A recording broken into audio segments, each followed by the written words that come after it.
Fractional has become a real buzzword, I think, over the last 2 or 3 years, and you know, certainly we're seeing a lot of people jumping onto the bandwagon, both people that have suddenly decided that they're fractional, and also companies that are popping up saying they're a fractional community or they're a fractional marketplace or whatever it might be. And I think it's created a lot of noise in the market and a lot of confusion. Today's successful revenue leaders once started their careers just like you and I.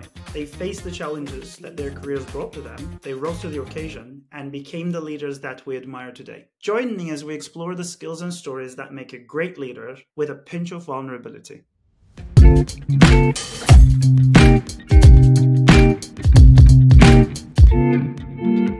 Hello and welcome to Sales Therapy. I'm your host, Alper Yurder.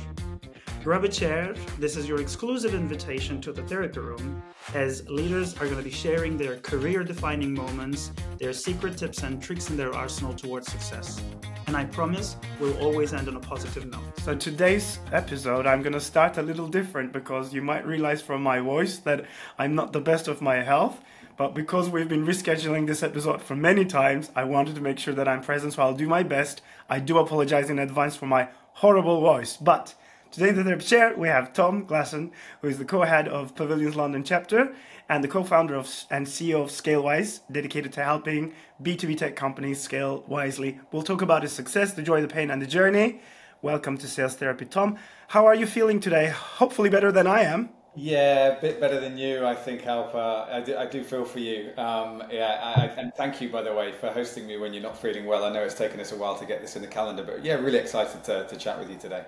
So, Tom, obviously I've come to know you for about now 2 years as a member of the Pavilion community, but I've never probably asked you these questions that I'm going to ask you today. Any good therapy starts with childhood and growing up because it shapes the person we are today and as a person at work as well. Can you tell us a little bit about the growing up experience for you? Where did you grow up? How was that like? Oh gosh, yeah, good question. I never know quite how much detail to go into with questions like this, but yeah, I didn't grow up. We go deep fast. I didn't grow up in the UK. I grew up in Asia, in Malaysia and Singapore. I moved over to the UK when I was 8. And I think it's fair to say that, you know, that transition from Southeast Asia to the UK was a tough one. Definitely shaped me in a few different ways. I think one of the things that I quickly realized is that, you know, I need to try and build relationships and make friends and try and assimilate into this weird environment that I'd found myself in. And I suppose I also, at the time, realized that I had a bit of a passion for kind of trading, as it were. So I think, you know, selling has probably been in my blood from quite a young age, and maybe the trading was actually a way of me building relationships with people and connecting with them. I think my kind of earliest memory of doing deals was when I was about 8 in the playground, my first kind of year in the UK, and I used to collect these football cards, these Panini cards, and I had a I love them. Yeah, I had a pretty good knack of trading my unwanted cards for sweets. And I think I was pretty successful at that, judging by the photos of me at the time. I was a pretty chubby kid. Might be hard to imagine now, but I grew up being quite chubby. I think I did well on the sweet and card trading front. But then, yeah, you know, I suppose I was like any typical kid that really liked playing. I wasn't really too much into sport at the time, but found myself kind of stumbling into proper sales when I got to 16, and I was approached by a guy giving out leaflets saying, "Hey, do you want to come and work at this double glazing window retailer?" I'd just finished school, and it was a kind of summer holiday job, and it was commission only, and I kind of knew that it was going to be tough, but I was like, I'm up for the challenge. I'll give it a go. And amazingly, like most people, lasted about 2 weeks in this job. I did it for the whole 8 weeks of my summer, and I don't quite know how I managed to kind of hit all the targets and exceed quite a few of them as well. And I kind of just found this, I suppose, passion for making money. I was quite used to, at that point, taking rejection on the phone. I weirdly quite liked rejection, still do today. And then I think my sales career kind of kicked on from there. I took a year out between college and uni. I actually worked for a company called British Gas, selling kind of service contracts. Did a really good job there. was kind of in the top like 1% in the country, which was amazing. Won all these trips, and so I think looking back now, there was probably the thing that set me aside from most people. I don't think I was particularly talented at selling. I think I was just a really hard worker. I think I had just something in me, like a drive in me to be successful. Where is that hard worker coming from? Yeah, I think from my childhood, I think this is called sales therapy, so we should probably reflect on that. I think I grew up as a little chubby kid that didn't feel like I really fitted in, and certainly when I moved to the UK, I found that hard. And I think I was always working really hard for people to either like me or to feel like a sense of self-worth. And I think I kind of played that out in the early phases of my sales career, maybe even still now, actually thinking about it. And I just worked really hard. I'd get in early, I'd stay late, I'd make more calls than everyone else. And ultimately, I think that led to me doing well in those first kind of couple of sales roles. And then as I left uni, I kind of got a decent degree, in sports psychology. Again, I worked hard for that, and then realised that rather than pursuing a career in sports psychology, I would take some of those learnings from the world of sports psychology and apply them into sales again, and managed to actually meet my wife in my first sales job, my now wife in my first sales job after uni. And then, from there, I managed to stumble into tech, and I've absolutely had an amazing 20 years now in B2B tech. One thing that is really interesting for me, and I want to ask you, you come across as a very calm and collected person in the time that I've known you. Maybe that's not the reality, I don't know. But so you also mentioned that you're a hard worker. There's always there's some connection to the self-worth or value. Have there been times where you felt like that hard work, that putting all the effort, that energy, sometimes upsets you? Maybe you expected something from your team, it didn't happen. From yourself, it didn't happen. And how do you react to those situations? Because as a hard worker, I guess you would like to get the rewards, but life doesn't always work in that way. Yeah. Well, I consider myself to be a bit of a perfectionist, and I definitely have a high bar on what I expect from myself and from other people. And I think sometimes I definitely beat myself up if I don't feel like I'm meeting that bar. I think what I've learned to do, though, with team members specifically, and we can talk about my leadership journey, because I've got a bunch of stories I can tell you about what shaped me as a leader. But I think what I've come to realize actually quite early on in my leadership career is the importance of not applying the same pressure that I do on myself on other people necessarily, because that's not what's going to drive performance. And so I think through the years have developed very much a coaching leadership style, very much about unlocking people's potential and kind of what they believe they want to achieve on a day-to-day and month-to-month and yearly basis, rather than applying what might be my high standards or principles or expectations on them. So I think I'm much harder on myself. And the short answer is that I'm much harder on myself than I am on other people. That is so wonderful to hear, because I feel like I've been on that journey for the longest time as well. And sometimes I might not come as the calm and collected type as you do. I always have the good intentions, but when I'm so hard on myself, I might end up being hard on others too. And that's something I'm aware about myself. So I try to course correct and stuff.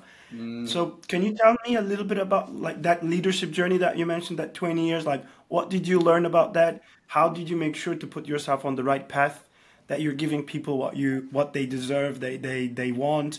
How to be a good leader is something that's always interesting for me. Yeah.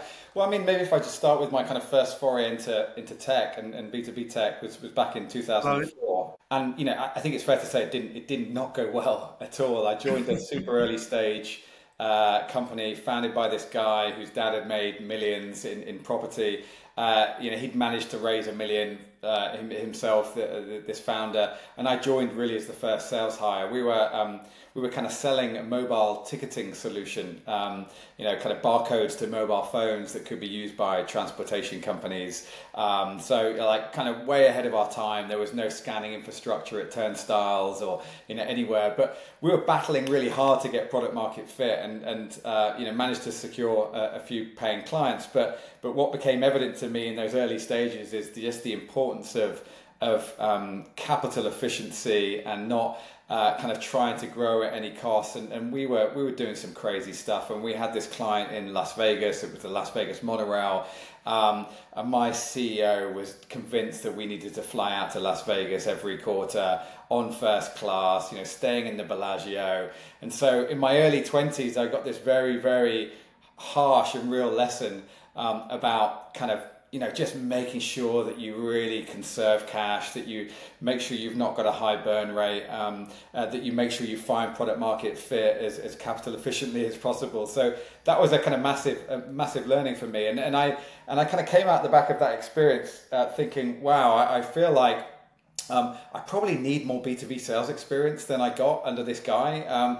So I decided to get into enterprise sales, proper big ticket enterprise sales, and joined a blue chip systems integrator called Atos Origin. I was selling large 7-figure deals into kind of big retailers, Sainsbury's, Tesco's, and I think this is when I had an experience that completely changed my career and also my perspective of leadership. So I ended up working for like the worst boss that you could ever imagine. Completely. Well, I don't know.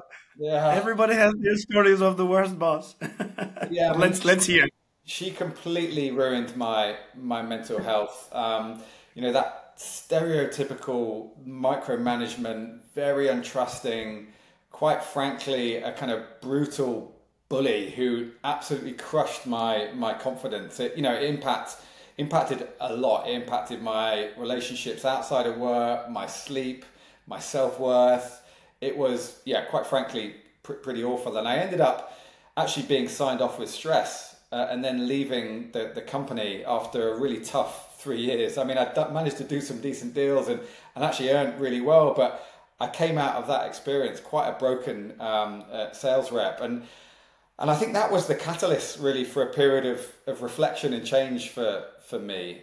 Firstly, I kind of realized that I never wanted to work in a large corporate again. I just hated all the bullshit and the politics. And secondly, I kind of reflected on the impact that leaders can have on people's lives, both in the positive, but also obviously the negative, as I had been affected. And it kind of suddenly hit me, I think. I wanted to be, I suppose, a leader who has real positive impact on lives, someone who could create, a positive ripple effect that transcended work and kind of gave people confidence in their personal lives too. I kind of basically decided that I wanted to be a sales leader that was the complete opposite to the awful one that I'd had. And I suppose I was really lucky actually to get my break into the world of SaaS when I joined a company called Brightpearl in 2010, just after they'd raised their Series A by Notion. This is kind of 14 years ago now.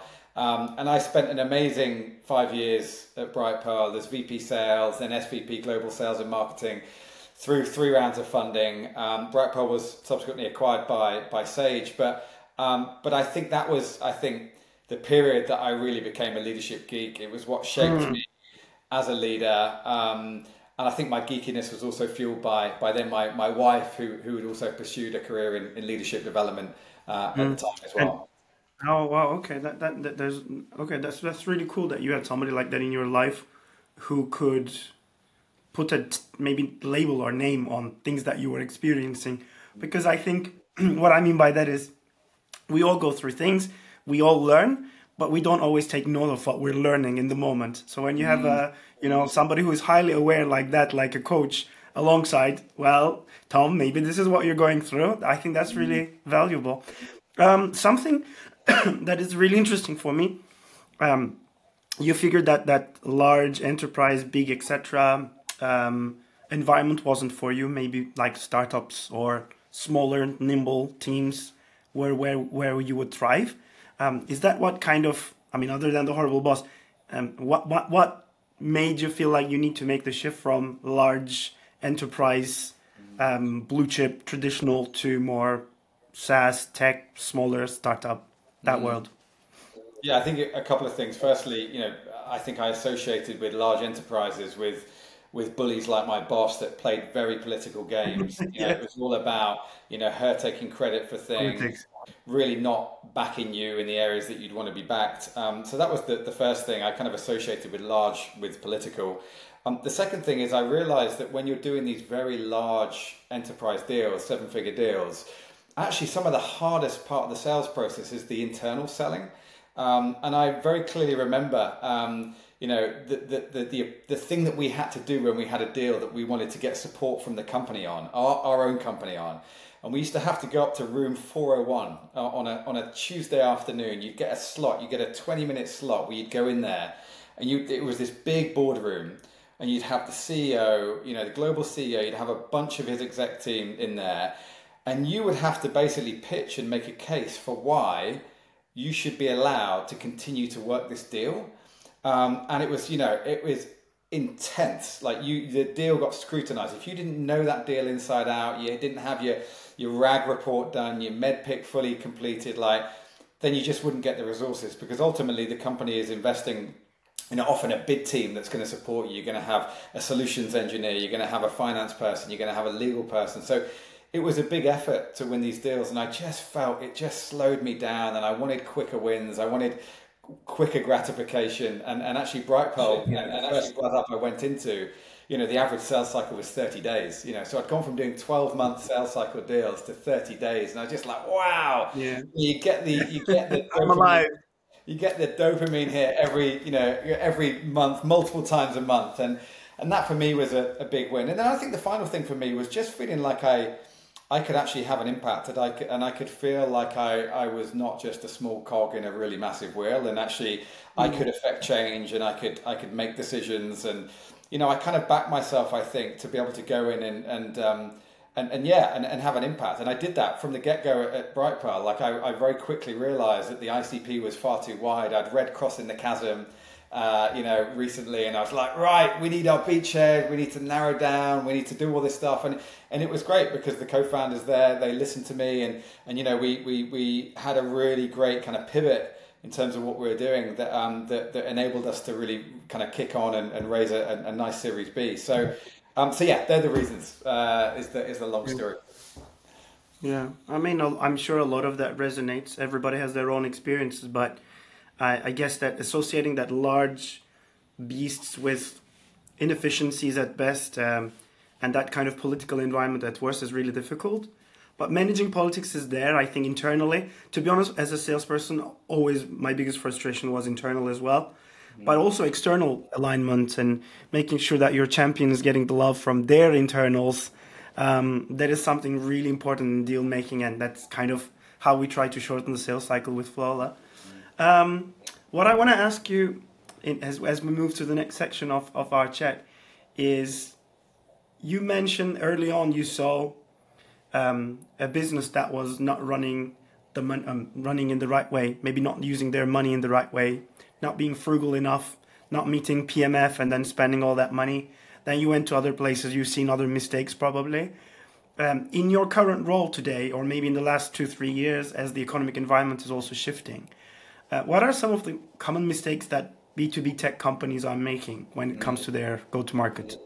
Yeah, a lot, unfortunately, Alper. And, we've been fortunate at Scalewise to work with over 150, startups, generally kind of seed to Series B, B2B tech companies. And there is the classic mistakes that get made. I think, one of the biggest ones that we see that really actually motivates us and what we're doing at Scalewise is hiring the wrong type of revenue leader based on the stage of business and that you're at. And I think it's a massive, it impacts, I think, not just the company, it impacts the team, it impacts the leader themselves, and it's easily avoidable as well. And I think that the challenge that we see is that a lot of startups get ahead of themselves a little bit, and they think they need some big hitting CRO to come in and they can kind of outsource all of their commercial problems to this person and they're going to fix everything.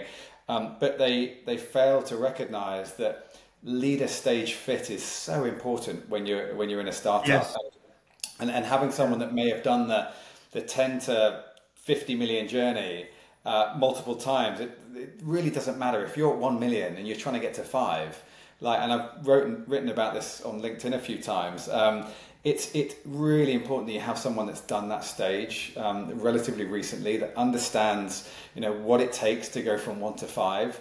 And I think the classic mistakes are that people overhire into revenue leadership roles, or they do the reverse and they maybe promote people up into leadership that aren't ready to be promoted up. And actually then I think you end up with someone that really is out of their depth, that's struggling to kind of see around the corner of the problems that are going to come. I certainly have been one of those leaders in the early stages of my career. And it's actually one of the key things that inspired me to create Pavilion, which was obviously the London Revenue Collective back in 2018. So yeah, I think that is one of the biggest issues. I think the second big issue that I see is maybe tackling new markets too quickly or in the wrong way. So trying to expand from the UK to the US or other territories without having really nailed the kind of predictability and product market fit and playbook in their core market. So in fact, I did a webinar on this for Seed Legals a couple of months ago, how do you expand into the US in a capital efficient way? And I think a lot of companies waste a lot of money and a lot of time doing it in the wrong way or the wrong time. I'll get to that in a moment. It's in my notes because I want to talk about US expansion too. But on that first section, maybe let's double down on some specifics. And people always tell me that they really love it when they get 2-3 very practical tips that they can implement to their day-to-day learning from somebody like you. So my question to you is, you mentioned, for example, the journey from 1 to 10 or 10 to 50 or whatever. What is the general journey that you engage with most commonly?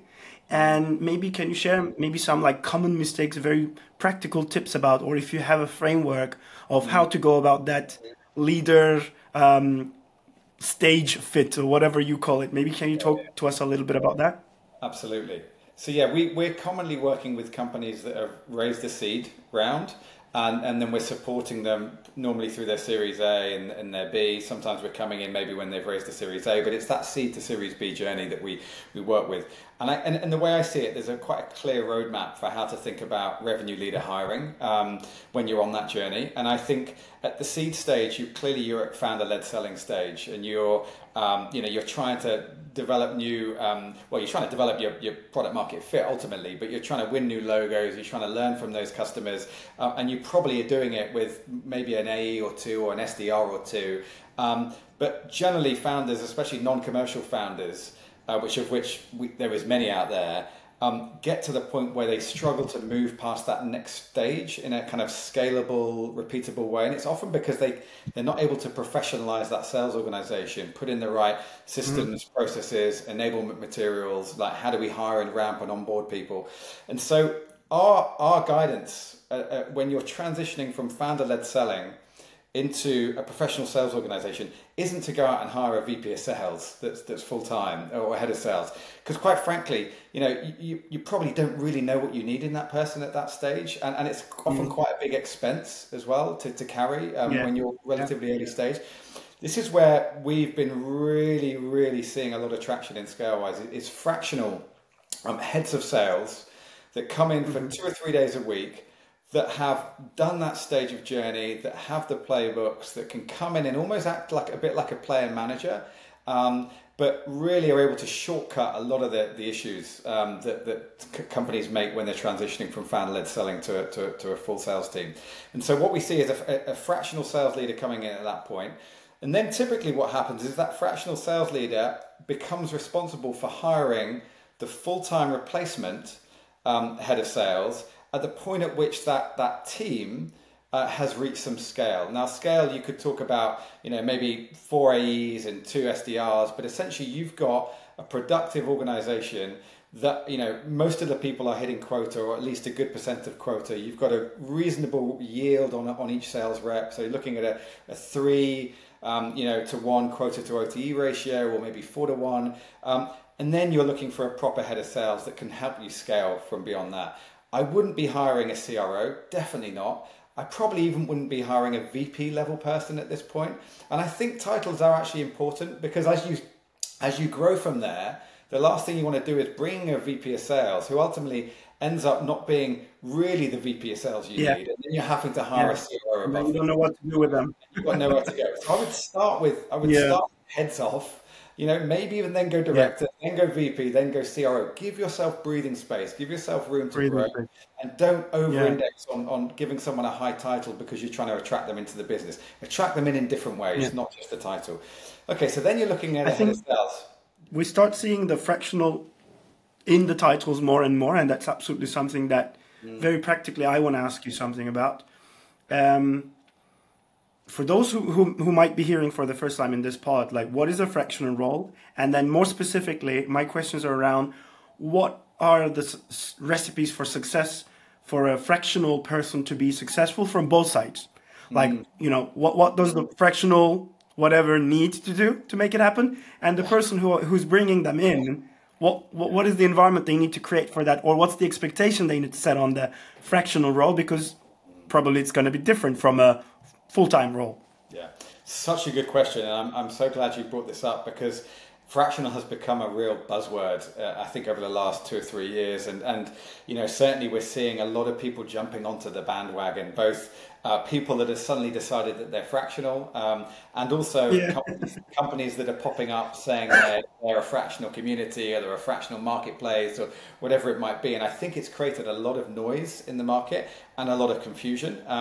And I think also is that just a shortcut for cutting salaries of people, or not?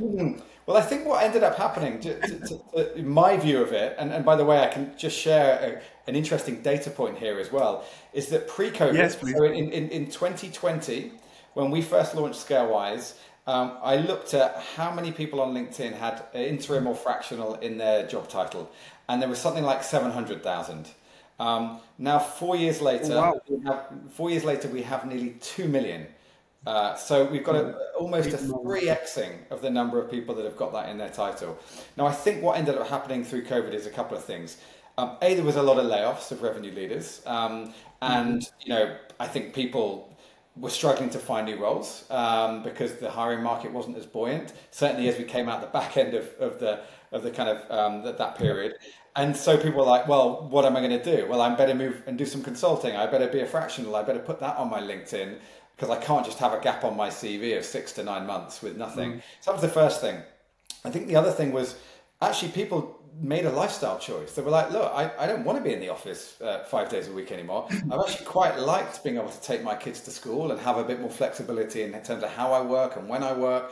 And actually a minority decided to do this as a career choice. And it is a minority, I think, where they are seeing it as something they're going to do over the long term. And I think this is basically the two different camps that you have within the fractional ecosystem. You've got people that are seeing it as a stopgap between roles, and they're not really committing to be a fractional. They probably don't even have a huge amount of fractional experience. And then you have career fractionals that decided this is what they want to do, and they're making a career out of it, and they're committed to really developing themselves as a fractional leader. And I think for clients, on the client side, it's become really confusing for them, because you've got 28-year-old heads of sales, that are suddenly saying that they're fractional CROs that have got no fractional experience. And I think it's very hard actually for non-commercial founders to really, like with any revenue leader, to work out like who is any good, who isn't, who should I trust, who shouldn't. Which is why I think we've developed the brand awareness and the traction that we have at Scalewise, is because we take away that risk for them. We work with people and we recommend people that are experienced fractionals that have done these gigs before in their stage of business, and ultimately know how to go in and have an impact quickly. So I think that's a key part of our value prop is making sure we've got a vetted community of fractionals.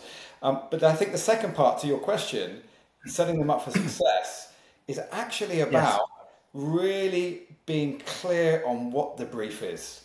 And this is regardless of whether you're hiring a full-time revenue leader or a fractional revenue leader.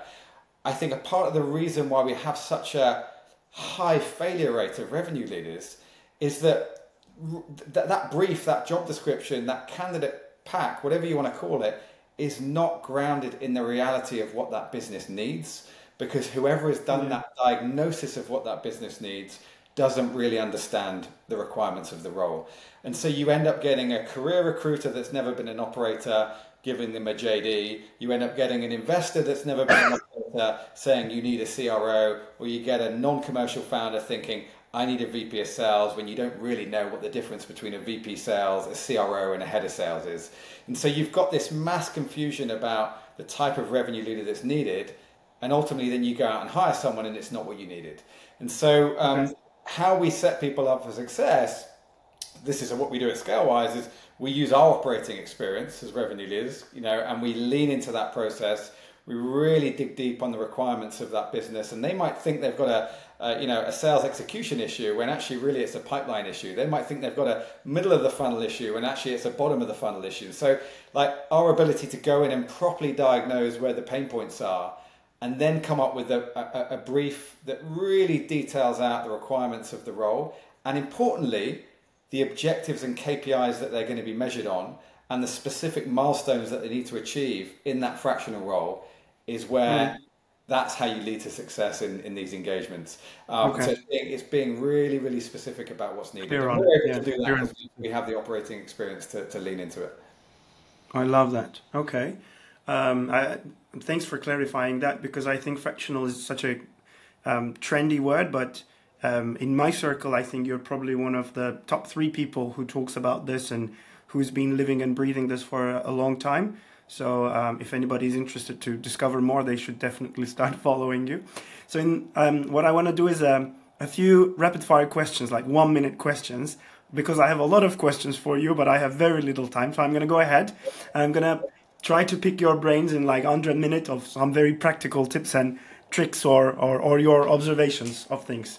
So the first one, again, to close on this fractional point, maybe like, can you give one advice to someone who is now opting for a fractional career? What should they do? What should they be careful about? And one to a founder or an employer who is bringing somebody fractional into their business. Yeah.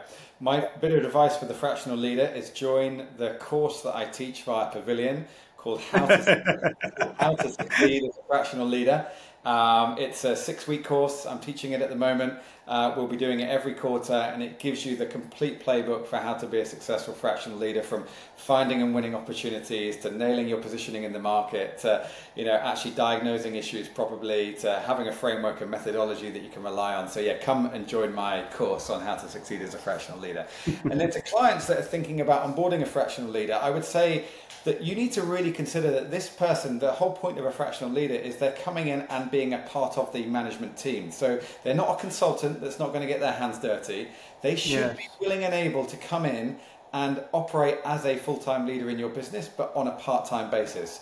And what that means is you need someone who has solved the kind of problems that you're solving at your stage of business. So that stage leader fit is really, really important, but also someone that can actually ramp and get essentially up to speed on the business incredibly quickly. They haven't got a 3-month ramp period. So they need to have fractional experience. They need to be able to know how to go in and diagnose issues quickly. They need to know how to manage and understand all of the requirements of that business. And they need to be able to have an impact really quickly as well. So I would say find someone that's been a fractional leader before and make sure they've got the stage fit experience that they need for your stage of business. Okay, we mentioned this point before in the conversation, but didn't get to it. So you already started alluding to the differences or similarities between UK and US tech scenes, and obviously Pavilion, the community that we're members of, we've already mentioned it. For those of you who do not know about it, it's a specialist community for revenue and sales leaders, I would describe. Probably Tom would do a much better job of describing it. But my question is, what are some of the more notable differences between UK and US tech scenes after all these years of, being exposed to both? And therefore, for somebody going into their career to join a UK or US based startup, is there a difference in advice that you would give them? Yeah, I mean, the one notable difference, obviously, is the size of the market. In the US, it's 10 times bigger than the UK. The access to capital, but not just capital, but venture capital that is thinking way bigger than UK or European. identities. And so often what that means is, you have got much higher expectations around growth rates. You are probably going to scale that organization incredibly more quickly than you would a UK or a European-based startup.